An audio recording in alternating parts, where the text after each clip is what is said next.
আসসালামু আলাইকুম, সবাই কেমন আছেন? এই ভিডিওটা কয়েকদিন যাবৎ এই বাচ্চাটা মারা গেছে। এই কয়েকদিন যাবৎ ভিডিওটা ঘোরাঘুরি করছে বিভিন্ন সোশ্যাল মিডিয়ায়। তো দেখলাম যে বাচ্চাটাকে ছুঁড়ে ফেলে দেওয়া হয়েছে। বাচ্চাটা পরে হসপিটালে নেওয়ার পরে মারা যায়। তো পারিবারিক সহিংসতা, কলহের জেরে এই বাচ্চাদেরকে কেন মারা হচ্ছে?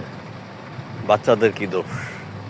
পারিবারিক, সামাজিক, প্রতিবেশীর সাথে সহিংসতা কারণে, বিরোধের কারণে বাচ্চাদের আসলে কেন বলি হতে হবে? এগুলো আসলে খুবই অন্যায় হচ্ছে। এগুলো আসলে মেনে নেওয়ার মতো না। মাসুম বাচ্চা, সে অবুঝ বাচ্চা, সে কিসের জন্য বলি হবে? তার কেন মরতে হবে? তার কেন জীবন দিতে হবে?